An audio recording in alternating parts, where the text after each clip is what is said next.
Olá, queridos alunos e professores! Estamos iniciando mais uma aula de Geografia para o sexto ano.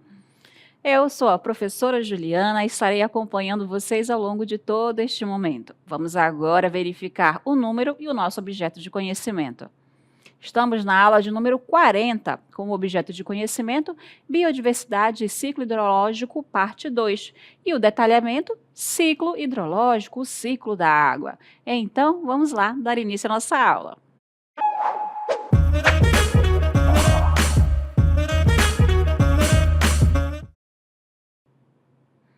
Muito bem, então, já tem algumas aulas que a gente vem falando sobre a importância da água.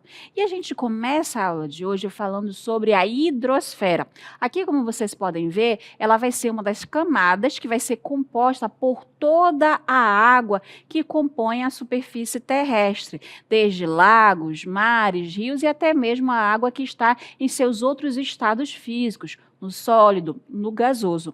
A gente habita o planeta Terra e a gente poderia até mesmo chamá-lo de planeta água, porque como a gente pode ver na imagem do nosso planeta, ele parece ser muito mais formado pela água do que até mesmo pela superfície terrestre. Isso que a gente pode ver aqui é que 71% da superfície do nosso planeta ela está coberta por água, o que corresponde a cerca de 1,4 bilhão de quilômetros cúbicos de água. Então, é muita água. E a gente vai, ao longo da nossa aula, abordar sobre esse processo do ciclo da água. Como é que esse ciclo ele tem fim? Esse ciclo ele é o tempo todo fazendo com que a água seja renovada? Qual é a importância, então, desse ciclo de água para nós, seres humanos? E a gente começa trazendo, mais uma vez, a distribuição dessa água no nosso planeta, porque a gente vai ter água doce e água salgada. Olha só, a água encontrada na superfície terrestre se divide em cerca de 97,5% em água salgada, né, como vocês estão vendo aqui, e essa água salgada que vai estar nos mares, nos oceanos, ela não vai ser uma água que a gente possa consumir diretamente. Então, essa água vai precisar passar por um processo, né, chamado de dessalinização, ou seja, retirada do sal da água, para que a gente possa, então, consumi-la ou utilizar ela para outros fins. Então, a maior parte da água do nosso planeta, que a gente vê, que a gente pode ver nessa imagem, inclusive, ela não é própria para consumo direto humano. No entanto, a gente vai ter 2,5% da água do nosso planeta de água doce. E essa água, sim, que vai estar disponível para que a gente possa consumir este recurso, tá? Então, esses 2,5% de água doce, eles não se encontram completamente disponíveis, porque como a gente já viu em aulas anteriores, vai estar parte congelada, vai ter parte que está na composição da atmosfera. Então, apenas uma parte dela é que vai ser considerada potável, ou seja, livre de contaminação para que o ser humano possa utilizar para consumo e para as atividades. E a gente vai falar agora sobre esses estados físicos que a gente consegue encontrar a água. A gente vai ter 3 estados físicos: a água no seu formato sólido, no estado líquido e no estado gasoso, que é o que a gente pode aqui diferenciar nessas imagens. Nessa primeira aqui, a gente tem uma imagem de gelo, né? Olha só, as camadas e camadas de gelo que estão nessa imagem, se vocês prestarem atenção, nessa imagem é como se o gelo tivesse linhas. Eu vou tentar colocar para vocês, mas talvez não fique tão legal. Olha só, parece que camadas de gelo, de neve foram depositadas aqui. Essas camadas é água. Tudo aí que vocês estão vendo é água, mas é água no seu estado sólido. Não é uma água que é de fácil acesso. É uma água que vai estar nos polos, Polo Norte ou Polo Sul, e também que a gente vai encontrar no topo das montanhas mais elevadas. A água no seu estado líquido é aquela que a gente acaba encontrando mais, principalmente aqui no estado do Amazonas, que temos uma abundância em recursos hídricos. Os nossos rios, os igarapés, os lagos, as lagoas, os furos d'água. Então, a gente encontra a água no seu estado líquido aqui na região da Amazônia, no nosso estado do Amazonas. Até mesmo a gente pode dizer que ele faz parte do nosso meio de transporte. Né? Muitas das nossas comunidades do Amazonas, dos municípios, não têm estradas interligando essas áreas. E acaba que é o rio, os igarapés, que vão fazer essa interligação entre comunidades e municípios. E a gente encontra, então, assim, a água no seu estado líquido. Mas também a gente encontra a água no seu estado gasoso. O estado gasoso é o estado de vapor. A gente tem essa terceira imagem aqui, onde tem aí uma simulação, né? Uma água fervendo. Quando a água ferve demais, ela solta um vapor, que é para vocês conseguirem compreender melhor como é que está essa água na nossa atmosfera. Porque a água faz parte da nossa composição aqui do que respiramos, das nuvens, que também vão ser a água no seu formato gasoso. E a água, como a gente sabe, ela é importante para a vida do nosso planeta, já que ela faz parte da composição do nosso corpo e de todos os seres vivos, e também elas estão atuando nas mais diferentes reações que ocorrem nos seres. A gente fica suado, a gente produz saliva, a gente toma banho, isso tudo envolve o quê? Água. Né? Então, a água está no nosso corpo e a gente também consome esse recurso. Aqui a gente tem a ideia de mudança, de transformação dos estados físicos da água. Quando a temperatura esfria, a gente tem um processo de mudança. Quando a água e a temperatura vão esquentando, essa água passa por um outro processo. Então, se a gente tem aquecimento, ou seja, as temperaturas estão aumentando, a gente vai ter o processo de passagem do sólido para o líquido através da fusão. E do líquido para o gasoso, evaporação. Então, se eu tenho cubos de gelo, vai ocorrer a fusão para o estado líquido. O gelo derreteu. Então, do gelo derretido ocorreu a fusão. Da água, que agora está no estado líquido, colocou numa panela, num bule, ele vai evaporar, vai virar vapor, ele se transforma no seu estado gasoso. E ocorre também o contrário. Se as temperaturas baixam, se ocorre o resfriamento dessa água, vai ocorrer mudanças no estado físico da água. Então, no vapor, se a temperatura esfriar, vai condensar. E aí, então, de vapor passa para o estado líquido. Tá? E do líquido para o sólido, ele passa pelo processo de solidificação. E aí vocês podem perceber que é uma constante. Ou seja, esquentou, tem o processo do sólido para o gasoso, esfriou, eu tenho o processo de mudança do estado gasoso para o estado sólido. Ok? A gente vai agora acompanhar uma animação que vai trazer para a gente a importância da água, né, para o ser humano. Acompanhem comigo essa animação. Distribuição da água no planeta Terra. Vamos explorar a distribuição da água no nosso planeta Terra. Cerca de 71% da superfície da Terra é coberta por água. A maior parte dessa água está nos oceanos, que contém aproximadamente 97% da água do planeta. Mas apenas 3% da água é água doce. A maior parte dessa água doce está congelada em geleiras e calotas polares. Apenas uma pequena fração da água doce está disponível para o uso humano, encontrada em rios, lagos e no subsolo. Rios e lagos, como o rio Amazonas e o lago Baikal, são fontes importantes de água doce para muitas regiões ao redor do mundo. A água é essencial para nossas atividades diárias, como agricultura, indústria e abastecimento doméstico. Por isso, é fundamental usarmos nossos recursos hídricos de forma consciente e sustentável. Então, aí, esse vídeo só veio confirmar essas informações que a gente tem um recurso de água que a gente pode considerar infinito.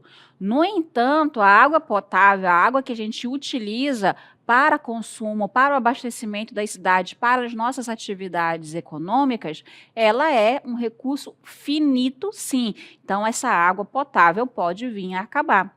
Mas vocês viram que no vídeo ele fala que esse recurso é mal distribuído? Olha só o que acontece acompanhando nesse mapa. Nesse mapa eu tenho a distribuição, a concentração da água doce por continente. Então vocês podem ver que o continente americano, e quando eu falo no continente americano é todo ele, tá? O continente americano não é só a América do Sul que está aí com a numeração, concentra 39,6% de toda a água doce do mundo. Na sequência, a gente tem o continente asiático, com 31,8%, e aí olha só como cai, né, a concentração desse recurso por continente. A Europa tem apenas 15% de água doce disponível, na sequência, a África, com 9,7%, e o último continente aqui temos a Oceania com 3,9% de água doce disponível. Isso segundo a Agência Nacional das Águas, que é um instituto, um órgão aqui do Brasil. E a gente vai ver agora, falando em Brasil, a divisão da água por região do nosso território. Olha só, o Brasil, como vocês podem ver, ele é, como eu já falei também, um país com abundância em recursos hídricos. Só o Brasil tem 12% da água no seu território. Vocês viram anteriormente que é 39%, né, o continente americano, e 12% está aqui no nosso país. Só que essa distribuição desses 12%, ela não ocorre de forma igual por todo o território. Vão ter regiões, como a região norte, que vai ter uma maior concentração desse recurso, e a gente tem outras regiões que vão ter uma menor concentração e que só podem acabar ocasionando problemas relacionados ao abastecimento de água. E a gente, nesse mapa, tem uma relação, fazendo com que a quantidade de água a gente possa ver pela população. A região que a gente vai apresentar aqui, a região norte, é uma região que concentra apenas 8,8% da população do Brasil. No entanto, é a região com maior concentração de água. 68% da água do Brasil está nos estados da região norte. A região sudeste, que é a região onde concentra as atividades econômicas, é uma região com a maior concentração populacional também, ela já tem menor quantidade de água. Olha só, a população é de 42% no sudeste, ou seja, 42% da população do Brasil está nessa região. No entanto, essa população tem disponível apenas 6% da água. Então, a gente pode ver nesse mapa que, apesar da maior quantidade estar no norte de água, não é aqui que está a maior população. Então, não é a maior parte da água que está disponível para a maior parte da população brasileira. E vocês podem fazer a comparação com os outros regiões. E a gente começa agora a falar sobre o ciclo da água mesmo em si. E como eu perguntei para vocês no início, o ciclo da água ele é algo que acaba? Não. O ciclo da água ele está ocorrendo de forma constante, porque ele permite a circulação permanente dessa água na nossa terra. E ela vai sempre estar passando, né, de um estado para o outro, como a gente já viu. O sólido, o líquido, o gasoso, todos os três a gente encontra no nosso planeta. Como vocês estão vendo aí no texto, o sólido nas geleiras, o líquido nas águas dos rios e dos oceanos e o gasoso, a água em forma de vapor na nossa atmosfera. E esse formato que ela vai trocando, né, dos seus estados físicos, essa movimentação, é que a gente chama de ciclo da água ou ciclo hidrológico. E isso acontece por causa do quê? Por causa da temperatura, por causa do Sol, como é que está a posição da Terra em relação ao Sol, como a gente já estudou nos movimentos terrestres, está mais perto do Sol, está mais longe, então a quantidade de calor da luz solar que chega é uma, e isso pode influenciar na temperatura Tá ok? E ainda, como a gente tem diferentes paisagens, diferentes vegetações, cada uma das vegetações também dos climas vão acabar fazendo com que essa movimentação, essa circulação da água aconteça de forma diferenciada. A gente vai ver agora, numa animação comigo, esse ciclo da água. Olha só, temos aqui essa animação, aonde tem toda essa ideia do ciclo da água. Temos aí a chuva, aí vai caindo a água na superfície terrestre. Temos, então, aqui em cima a parte da neve, então a água no seu estado sólido. Temos aqui lagoas, lagos, temos aqui ainda parte do mar. Vocês estão vendo, então, ainda que é tipo uma fumacinha acima do mar e da superfície terrestre, que essa parte de evaporação, de evapotranspiração também acontecendo. E a gente vai estudar um pouquinho de cada uma dessas etapas, começando pela evaporação. Então, olha só, a evaporação é a etapa em que a água passa do estado líquido para o estado gasoso. Tá bom? Sobre a ação da radiação solar, ou seja, o Sol vai aquecer a superfície do nosso planeta e aí a água que está no estado líquido, nos rios, nos oceanos, nos igarapés, nos lagos, vai evaporar. E essa evaporação vai acontecer junto com a chamada transpiração. O que é a transpiração? É a vegetação. A vegetação, assim como a gente, também sua, também perde água. E o que a gente vai chamar de transpiração da planta. Então, quando a gente fala em evapotranspiração, é porque a gente está falando tanto da evaporação da água, dos rios, lagos e mares, quanto da transpiração das plantas, da vegetação que ali existe. E isso faz com que essa água, no estado de vapor, vá para a atmosfera. Assim como uma esponja que absorve a água, o ar atmosférico absorve o vapor de água.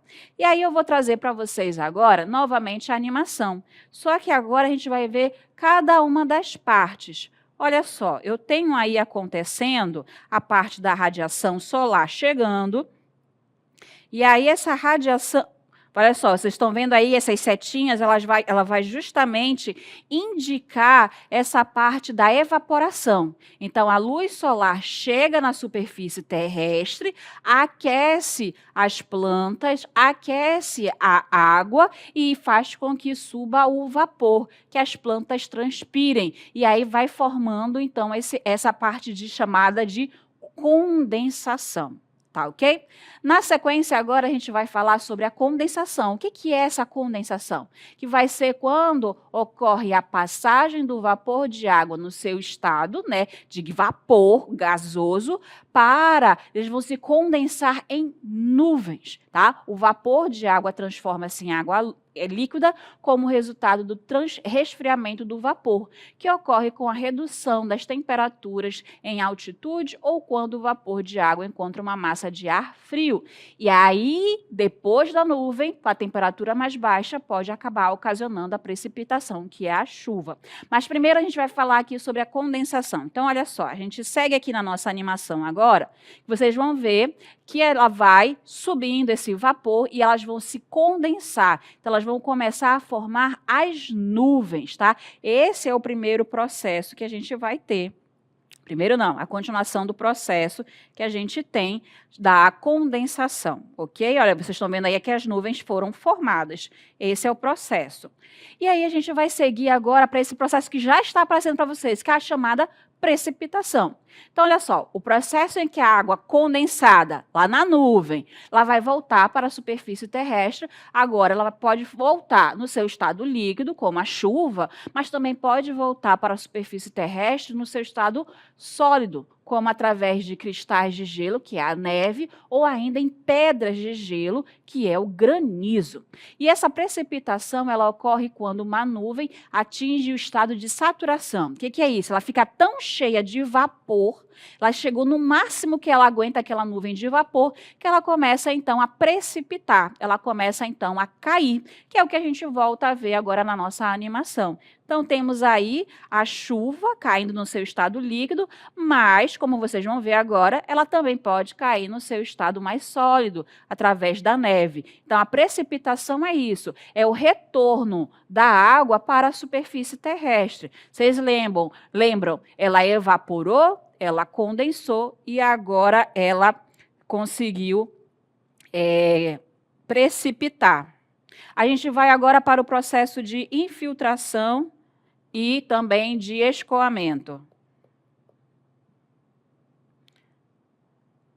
Olha lá, a infiltração e escoamento, e também quando a gente fala infiltração, é importante a gente falar da percolação. Mas calma, a infiltração é quando o solo ele começa a absorver a água. Então, a água começa a penetrar no solo.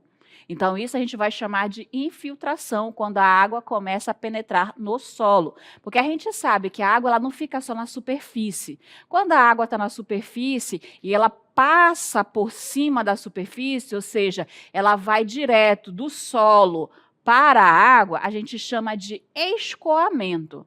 Quando essa água ela começa a entrar no solo, a gente chama de infiltração.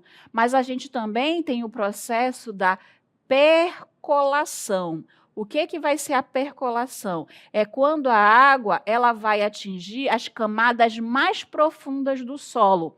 Então, a água ela pode escoar pela superfície terrestre, ela pode infiltrar no solo e também ela pode passar pelo processo de percolação, atingindo as camadas mais profundas do solo, tá ok? Então, infiltração é a entrada da água no solo e a percolação seria esse deslocamento da água pelo solo em profundidade.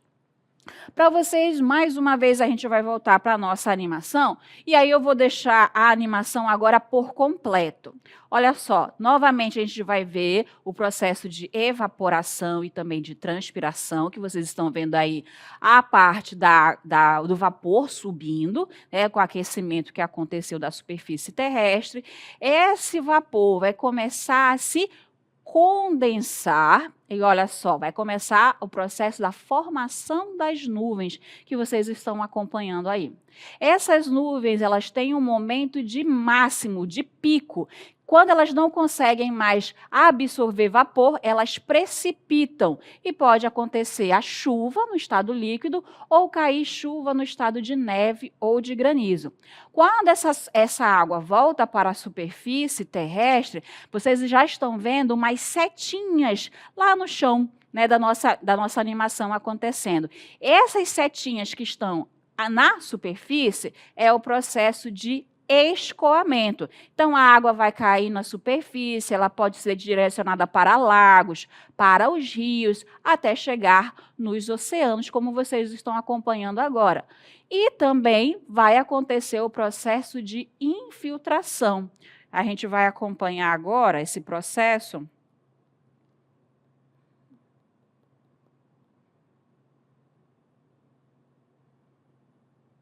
Não, ele não mostra para vocês aí, mas vamos ver aqui nesse outro momento aqui. Aqui, pronto. Vocês estão vendo aí que a água, essas setinhas, é esse processo de infiltração e de percolação que acontece, tá bom? E aí, então, ao mesmo tempo que a água volta pela superfície terrestre e corre até os oceanos, pode acontecer o mesmo nas águas subterrâneas. Elas infiltram, percolam o subsolo e podem chegar novamente até o oceano. E o que acontece? Tudo de novo. Então, a gente entende que o ciclo da água, ele é constante, ele é permanente. E o tempo todo a água está sendo o quê? Renovada.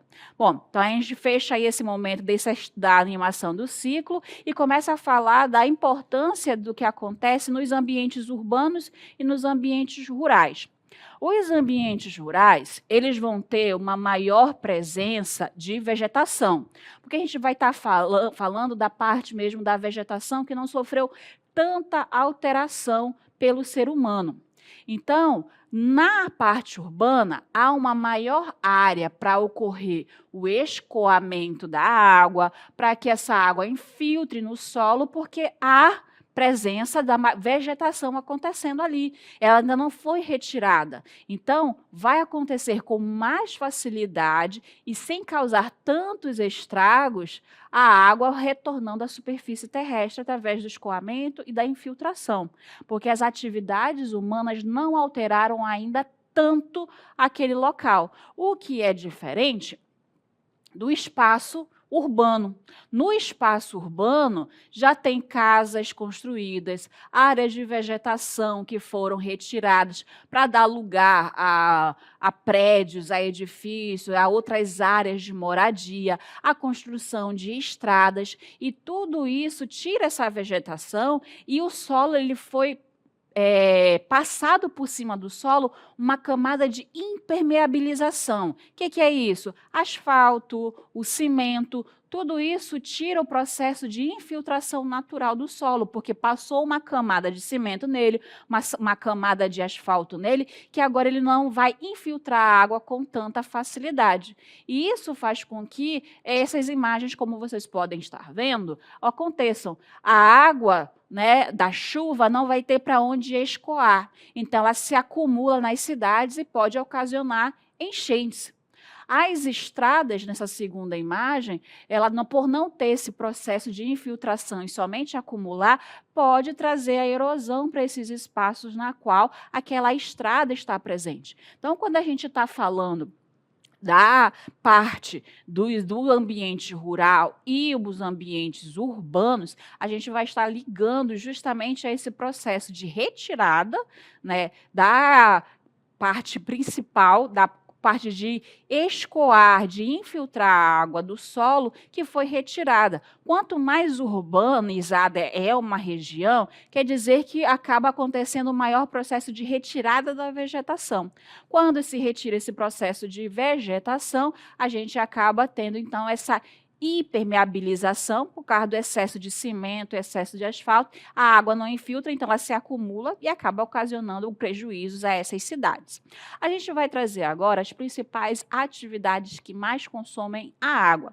Vocês já viram um pouquinho disso em aulas anteriores, mas trago para vocês novamente que, segundo a Organização das Nações Unidas para a Alimentação e também para a Agricultura, a FAO, e também o Ministério do Meio Ambiente, aqui no Brasil, as atividades que mais consomem água no mundo vão ser, em terceiro lugar, o abastecimento doméstico, que vai corresponder a cerca de 8% do consumo total de água.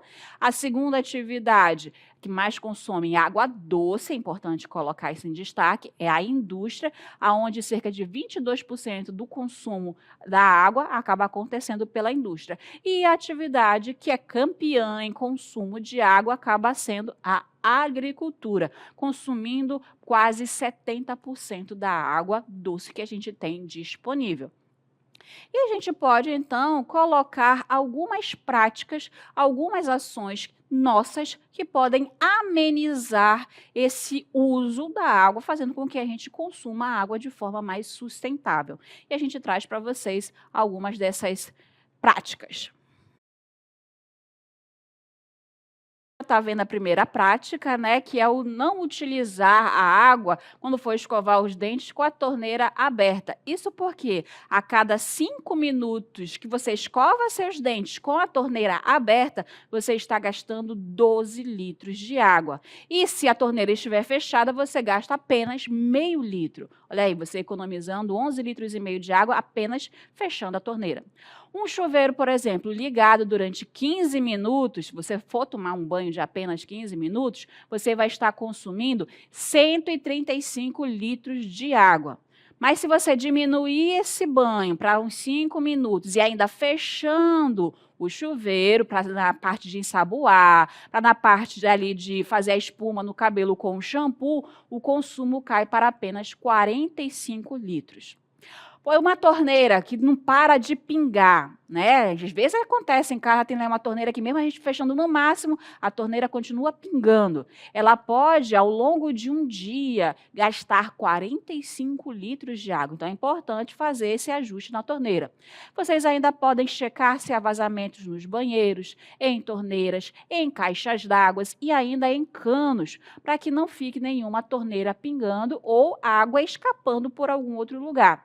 E ainda trago para vocês um último exemplo de uma mangueira. A gente costuma, às vezes, molhar as plantas com uma mangueira. Vocês sabiam que se a gente utilizar uma mangueira por 30 minutos despejando a água, a gente vai estar gastando cerca de 560 litros de água?